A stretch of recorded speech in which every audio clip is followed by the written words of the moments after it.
अस्सलाम वालेकुम एवरीवन। आज हम 1.3 एक्सरसाइज स्टार्ट करेंगे और जितने कोशिश हो सके क्वेश्चंस कवर करने की कोशिश करेंगे। क्वेश्चन नंबर फर्स्ट अगर हम देखें 1.3 का, ये 1.3 जो है ये स्टेटमेंट क्वेश्चन है। इसमें हमने मेन हमारा जो है वो यही काम है कि हमने स्टेटमेंट्स पढ़ के हमने अपनी इक्वेशंस बनानी, क्वेश्चन सॉल्व करना है। सो जो फर्स्ट इक्वेशन है ना, फर्स्ट क्वेश्चन है, हम उसको रीड करते हैं सबसे पहले। It's about the sum of 3 consecutive integers. Consecutive होते हैं लाइक एक के बाद सेकंड डिजिट जिस तरह होता है। अब इंटीजर्स की बात है, डिजिट्स इसमें बोला हुआ, ठीक है। कंसेक्टिव जिस तरह 1 2 3 होता है उस तरह ही कंसेक्टिव इंटीजर्स मीन अगर x है तो दूसरा x+1, लाइक x में 1+ हो जाएगा, तीसरे में x+2 हो जाएगा। ये कंसेक्टिव इंटीजर्स की बात हो रही है, ठीक है। The sum of 3 consecutive integers is 42। 3 digits हैं, कंसेक्टिव इंटीजर्स हैं, सॉरी, उनका सम जो है वो 42 है, ठीक है। Find the 3 integers. हम इसको स्टार्ट करते हैं जैसे ये है, ओके। सो हमने लेट किया कि the 3 consecutive integers are x, x+1, x+2, ठीक है। मैंने ये क्यों लिया क्योंकि कंसेक्टिव नंबर्स आए हैं, सो हम +1 +2 ही करेंगे। ये नहीं है कि +3 +5 कर लिया, मतलब इन्होंने ये हिंट दिया कंसेक्टिव इंटीजर्स हैं। सो आप x की जगह कोई और वेरिएबल भी यूज़ कर सकते हैं, a यूज़ कर सकते हैं, बट हमने +1 +2 ही रखना है साथ, okay. So according to statement इन तीनों का सम जो है वो 42 है, ठीक है। हम अब यहाँ पे सॉल्व कर लिया हमने। x+ into x+1 plus x+2, मैंने 3 डिजिट्स लिखे तीनों, उनके दरम्यान में प्लस लिख दिया, is equal to 42। Next step में हमने ब्रैकेट्स ओपन कर लिया, x+1 plus x+2 is equal to 42। आगे जो इंटीजर्स हैं वो सेम है ना, x 3x है, तो इन तीनों को हम प्लस कर लेंगे तो हो जाएगा 3x। मिडिल में प्लस रहेगा। 1 + 2 जो हमारे पास सिंपल डिजिट्स हैं, कॉन्स्टेंट्स हैं, 1 + 2 उनको प्लस कर लिया, वो 3 हो जाएंगे, इज इक्वल टू 42। अब 3 यहाँ पे प्लस हो रहा है। नेक्स्ट हम इसको क्या करेंगे, दूसरी साइड पे जाके कांस्टेंट के साथ माइनस कर देंगे, ठीक है। 42 - 3 विल गिव अस 39, और 3 इधर x के साथ जब मल्टीप्लाई हो रहा है दूसरी साइड पे, जब हम इसको लेकर आएंगे मल्टीप्लाई हो रहा है तो ये डिवाइड हो जाएगा दूसरी साइड पे आके। जिस तरह यहाँ पे ये प्लस हो रहा था दूसरी साइड पे आके माइनस हुआ, तो ये मल्टीप्लाई हो रहा है तो इधर आके डिवाइड हो जाएगा। सो x इज इक्वल टू 39/3 हो जाएगा। यहाँ पे इनकी कटिंग हो रही है तो हम इनको कट करेंगे। सो x हमारे पास आ जाएगा 13। सो हमारे पास अभी फर्स्ट इंटीजर आ गया, ठीक है, x इज इक्वल टू 13। अभी हमारा क्वेश्चन कंप्लीट नहीं हुआ, हमने अभी बाकी 2 इंटीजर्स भी फाइंड करने हैं। फर्स्ट इंटीजर हमारे पास x है, मैंने यहाँ लिख दिया as x is equal to 13 our first integer. So other consecutive integers will be, second integer हमारा क्या था, x+1, थर्ड इंटीजर था x+2। सो यहाँ पे हमने x की जगह 13 लिख दिया, 13 + 1 इज इक्वल टू 14, ये सेकंड इंटीजर हो गया, और मैंने मिडिल में इनको सेपरेट रखा हुआ, ठीक है। आप बेशक लाइन ड्रॉ कर सकते हैं, मैंने कॉलन लगाया हुआ तो आप लाइन भी ड्रॉ कर सकते हैं। x+2 is equal to 13 + 2 15। सो हमारा सेकंड और थर्ड इंटीजर भी आ गया। So thus the 3 consecutive integers are 13, 14 and 15, ठीक है। आई होप इस क्वेश्चन की समझ आ गई। फर्स्ट क्वेश्चन बहुत ईजी था, सो ये इस तरह होना था। जो सेकंड क्वेश्चन है वो हमारा थोड़ा सा मतलब क्वेश्चन थोड़ा सा वो है, लंबा है, तो उन्होंने थोड़ा सा उसको किया है कि बच्चे को डराने के लिए, लाइक थोड़ा सा इसको पजल करने के लिए थोड़ा सा ना इसको ज़्यादा ही घुमाया हुआ है, बट ये भी इजी है, हम आराम से कर लेंगे क्योंकि हमने सारे रूल्स इसी चैप्टर में पढ़े हैं। हम क्वेश्चन रीड करते हैं। द डायग्राम, इसमें से इन्होंने राइट एंगल ट्राइंगल यूज़ किया, ठीक है। The diagram shows right angle triangle ABC, ठीक है, ये ABC राइट एंगल ट्राइंगल है, उसका नाम इन्होंने फर्स्ट लाइन में बताया। In which the length of AC जो हमारे पास लेंथ है वो √3 + √5 सेंटीमीटर है, ठीक है। Next the area of triangle is this. अब इन्होंने हमें इस ट्राइंगल में एरिया भी बताया हुआ है, हमने फाइंड क्या करना है, find the length of AB। AC की लेंथ गिवन है, AB की लेंथ हमने फाइंड करनी है इन द फॉर्म। अब इन्होंने बता दिया कि इस फॉर्म में आंसर आएगा, ठीक है, √3 और √5, साथ साथ A + B भी होगा। आपने उनमें से A और B की वैल्यू निकालनी है, ठीक है, वो इंटीजर्स होंगे, तो हमने वैल्यू फाइंड करनी है। हम स्टार्ट करेंगे अकॉर्डिंग टू द स्टेटमेंट, हम लिखेंगे जो जो हमारे पास गिवन है। AC की वैल्यू गिवन है, तो स्टार्ट करेंगे AC is equal to this, ठीक है, √3 + √5 centimetre. Then area of triangle, ये भी हमारे पास गिवन था, 1 + √15 सेंटीमीटर स्क्वायर, ओके, 2 चीज़ें हमें गिवन है। नेक्स्ट हमने फाइंड करनी है AB की लेंथ फाइंड करनी है in the form of A √3 + B √5। इनमें से A एंड B की वैल्यू हमने निकालनी है, ठीक है। ये 3 चीज़ें तो हमें क्वेश्चन में गिवन है। चौथी चीज़ जो हमने रखनी है वो ये होगी कि हमें एरिया का फॉर्मूला आता हो, एरिया ऑफ ट्राइंगल, क्योंकि ट्राइंगल है तो हम एरिया ऑफ ट्राइंगल यूज़ करेंगे। Area of triangle is equal to 1/2 length multiply by breadth, ठीक है। ये हमारे पास 2 चीज़ें थी। अब हम इस फार्मूला को थोड़ा सा ना ओपन करते हैं, तो area of triangle is equal to 1/2 length हमारे पास, अगर हमने AC रखी हुई है तो ब्रेथ हमारे पास AB होनी चाहिए, ठीक है। हमने ट्राइंगल वाली जो साइड्स थी वो रख ली है यहाँ पे, ताकि हमें इजीली इनकी वैल्यूज़ लिखने में आसानी रहे, ओके। अब देखो आप इक्वेशन 1 और इक्वेशन 2, एरिया ऑफ ट्राइंगल ये रही और इसका फॉर्मूला ये रहा। सो हम क्या करेंगे, इन दोनों को कंपेयर करेंगे, ठीक है। Area of triangle this one and area of triangle this, ठीक है। कंपेयरिंग इक्वेशन 1 एंड इक्वेशन 2, यहाँ से हम स्टार्ट करेंगे। Area of triangle is equal to, हम ये वैल्यूज़ लिखेंगे, इसका फॉर्मूला, ठीक है। नेक्स्ट स्टेप में हम क्या करेंगे, जो एरिया इन्होंने गिवन है हमारे पास, ठीक है, क्वेश्चन में हमें एरिया भी गिवन था, एरिया हमें गिवन है, हम एरिया के नीचे हम एरिया की वैल्यू लिखेंगे और आगे इसका फॉर्मूला लिख देंगे।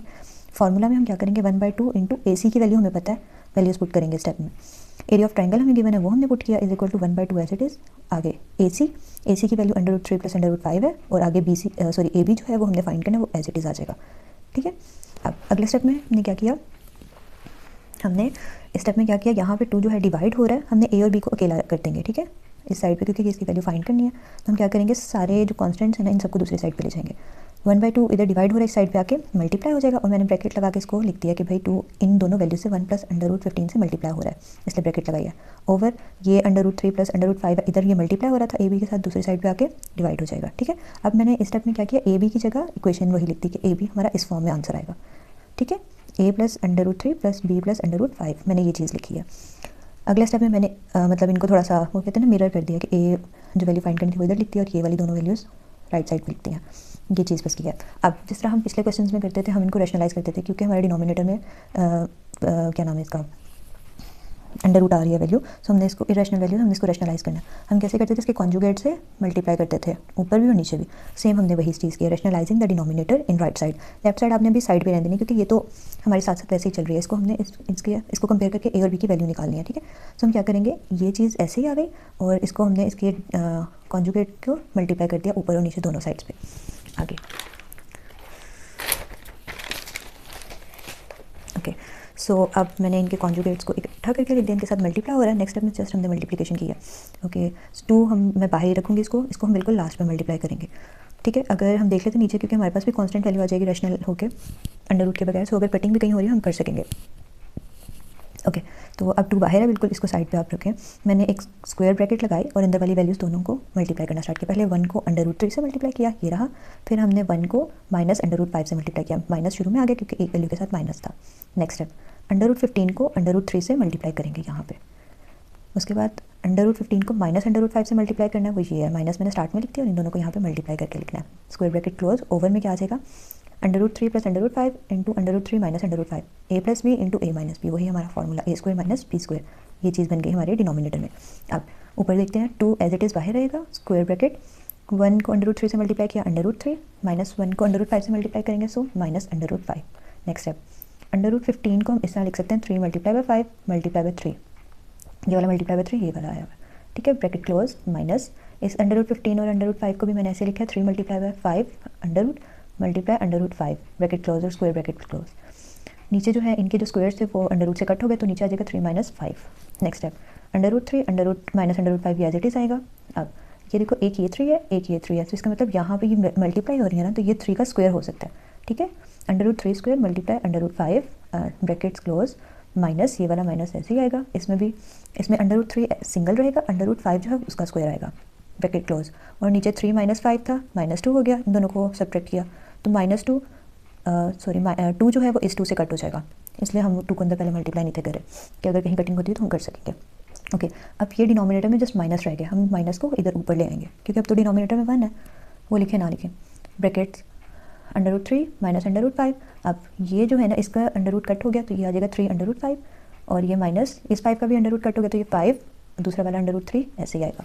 अब √3 वाली वैल्यूज इकट्ठी लिखते हैं, ये पहली वैल्यू तो ऐसे ही है, और तीसरी वैल्यू जो ये फोर्थ वैल्यू -5 √3, इन दोनों को इकट्ठा लिख दिया। नेक्स्ट -√5 को और +3 √5 को, इन दोनों को इकट्ठा लिख दिया। अब यहाँ पे हम अगर ऐड हो रही हैं तो ऐड करेंगे, अगर सब्ट्रैक्ट हो रही हैं तो हम सब्ट्रैक्ट करेंगे। यहाँ पे प्लस है, यहाँ पे माइनस, अपोजिट साइन है, हम सब्ट्रैक्ट करेंगे। सो इसका मतलब यहाँ पे 1 है, कुछ भी नहीं ना लिखा, मीन्स यहाँ पे 1 है, 1 में से 5 माइनस करो, सो -4, बड़ी वैल्यू का जो साइन होता है ना वही आता है, 4 √3। नेक्स्ट माइनस √5 है और +3 √5 है, ऑपोजिट साइंस सब्ट्रैक्ट करेंगे, लेकिन यहाँ पे इसके साथ माइनस बनना, सॉरी। तो अब हम क्या करेंगे, बड़ी वैल्यू जो है 3 है, 3 में से हम 1 माइनस करेंगे, 2 आ जाएगा, ठीक है। √5 एज इट इज़ रहेगा, और साइन बड़ी वैल्यू का आएगा प्लस। नेक्स्ट स्टेप, अभी हमने देखना है कि हमारे पास नेगेटिव बाहर मल्टीप्लाई भी हो रहा था, वो हमने मिस नहीं करना। अब हम नेगेटिव को अंदर वाली वैल्यू से मल्टीप्लाई करेंगे, बाहर वाला माइनस, ये वाला माइनस, दोनों माइनस माइनस प्लस हो जाएंगे, ये वैल्यू हो गई पॉजिटिव। नेक्स्ट वैल्यू यहाँ पे प्लस से बाहर वाले माइनस से जब ये मल्टीप्लाई करेंगे तो वो माइनस हो जाएगा, तो -2/5। ठीक है, अब यहाँ पे हमारे साथ क्या होगा, हम जो अपने ये वैल्यू लेकर आते जा रहे थे, मैंने ऊपर नहीं लिखी साथ, बट ये है थी साथ, आप बेशक ना भी लिखें, लेकिन आपने ये चीज़ का ख्याल रखना, ये हमारा उस फॉर्म में आया a√3 + b√5 की फॉर्म में। हम इन दोनों को कंपेयर करेंगे, इसको फर्स्ट वैल्यू को और इसको फर्स्ट वैल्यू को। a√3 = 4√3, बेशक आप √3 से कट कर लें, तो a = 4, हमारे पास a की वैल्यू 4 आ गई। नेक्स्ट प्लस b√5 -2/5 = दिस, √5 को √5 से कट कर लें, b -2, हमारे पास a और b की वैल्यू हमने फाइंड करनी थी, वो हमने कर ली। यहाँ पे हमारा क्वेश्चन नंबर 2 भी कंप्लीट हो गया है। अब हम चलते हैं क्वेश्चन नंबर 3 की तरफ। ओके,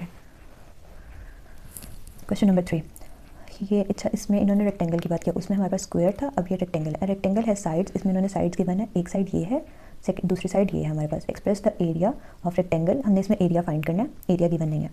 इन द फॉर्म, इन्होंने फॉर्म बता दी कि इस फॉर्म में होगा, where a and b are integers.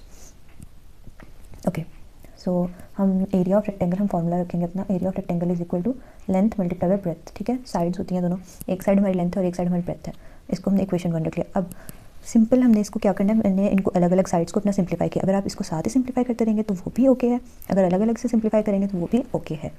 मैंने इसको ईजी रखने के लिए इसको अलग अलग सिंप्लीफाई किया। लाइक पहले इस लेंथ को, फर्स्ट लेंथ को हमने स्टार्ट किया, फर्स्ट लेंथ या फर्स्ट साइड कह लो आप इसको, ठीक है। बाद में मैंने सेकंड वाली साइड को किया, क्योंकि ये देखो यहाँ पे डिनोमिनेटर में √2 है, तो इसको रैशनलाइज भी करना है। इसके साथ ही अगर हम इसको एज इट इज सॉल्व करते रहते, अलग अलग ना करते, तो वो थोड़ा सा शायद कॉम्प्लिकेटेड लगता है आपको।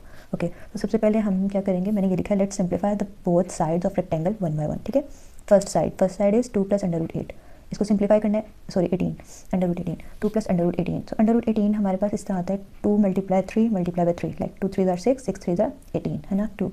सो हम क्या करेंगे, 3 जो है उसका तो स्क्वायर हो सकता है, √3 स्क्वायर, 2 3 है ना, तो एक √2 एज इट इज़ रहेगा।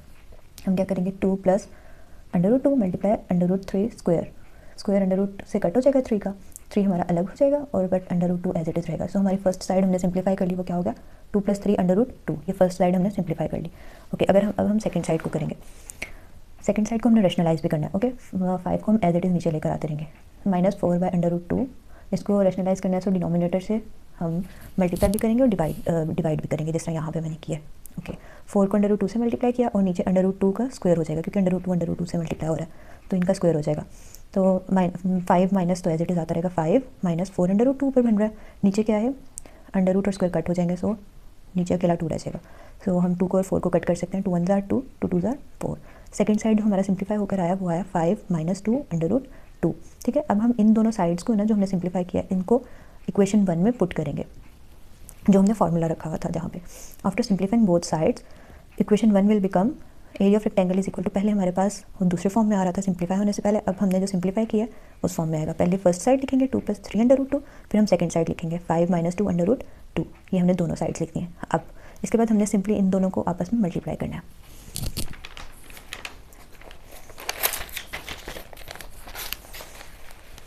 ओके, एरिया को मैंने ए लिख लिया, एरिया ऑफ रेक्टेंगल की जगह ए लिख लिया, मैं दोबारा से ऐसे ब्रैकेट्स में लिख लिया। अब हम क्या करेंगे, फर्स्ट वैल्यू जो है 2, उसको फर्स्ट वैल्यू से मल्टीप्लाई करेंगे, 2 को पहले 5 से मल्टीप्लाई करेंगे, यहाँ पे ये रही।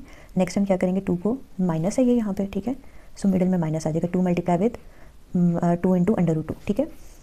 ये 2 इसको मल्टीप्लाई करेंगे इस वाली वैल्यू से, 2 √2 से, ये हमने यहाँ पे लिख लिया ऐसे। आगे प्लस ब्रैकेट्स में मैं लगा लेती हूँ ताकि ईजिली आपको समझ आ जाए। अगली वैल्यू ये रही, ठीक है। अब फर्स्ट 2 को तो हमने इन दोनों से मल्टीप्लाई कर लिया, अब 3 √2 को हमने करना है, 3 √2 मल्टीप्लाई विद 5, मैंने पहले 5 लिख लिया, आप बेशक 3 लिख लें, मतलब मल्टीप्लाई हो रहा है, सो इट्स ओके, आप जो सी मर्जी वैल्यू लिख, लेकिन साइन आपने गड़बड़ नहीं करनी, ठीक है। नेक्स्ट 3 √2 को आपने अब -2 √2 से मल्टीप्लाई करना है, माइनस मैंने शुरू में लिख लिया, ठीक है। अब 2 5 = 10, ब्रैकेट्स ओपन कर लें, 2 5 = 10, माइनस आएगा, 2 2 = 4, फिर √2 एज इट इज़ आ जाएगा। Okay, next 5 3 = 15, √2 as it is आ जाएगा, माइनस 3 को पहले आप 2 से मल्टीप्लाई कर लो, क्योंकि ये बाहर कांस्टेंट से, इन दोनों को मल्टीप्लाई करो, और √2 ये भी √2 है, तो ये √2 का स्क्वायर हो जाएगा, ठीक है, ठीक है, सॉरी। नेक्स्ट स्टेप, एरिया = 10 + 15 - 4, देखो इनकी ये सेम वैल्यूज़ है ना, √2 सो इनको हम आपस में प्लस माइनस कर सकते हैं, ठीक है। जब हमारे पास नेचर सेम हो ना किसी भी डिजिट की, तो हम उनको आपस में ऐड सब्ट्रैक्ट कर सकते हैं। इस तरह भी नहीं है कि अगर यहाँ पे √3 हो और यहाँ पे √2 हो फिर हम करें, नहीं, अगर हमारे पास अंडर रूट के नीचे वाली वैल्यूज़ भी सेम है तो फिर ही हम इनको करेंगे। ओके, अब 15 में से 4 माइनस करेंगे, 11 आ जाएगा, पॉजिटिव 11, 15 के साथ प्लस है, और √2 एज इट इज़। ठीक है, नेक्स्ट स्टेप में सॉरी आगे हम आएंगे -6, और ये जो अंडर रूट था इसको 1 से कट हो गया, सो 2 नीचे बच जाएगा। अगला स्टेप 10 प्लस 11 √2, और -16 को 2 से मल्टीप्लाई करेंगे 12 -12। नेक्स्ट स्टेप कांस्टेंट है ये वैल्यू, ये भी कांस्टेंट है, मैंने इनको इकट्ठा लिखते हैं, -12 + 10 + 11 √2। ठीक है, अब इन दोनों को हम सब्ट्रैक्ट कर लेंगे, अपोजिट साइन है, -12 + 10 -2 + 11 √2, ये हमारा एरिया आ गया, सेम उसी फॉर्म में आया है, a + b √2 के फॉर्म में। सो हमारा आंसर इज़ दिस, बिल्कुल ठीक है। यहाँ पे हमारा क्वेश्चन नंबर 3 भी कंप्लीट हो गया। सो आज इतना ही हम करेंगे, इंशाल्लाह बाकी क्वेश्चंस को नेक्स्ट वीडियो में कवर करेंगे। अगर आपकी कोई भी क्यूरी है तो प्लीज़ आप कमेंट सेक्शन में ज़रूर बताइएगा। अल्लाह हाफ़िज़।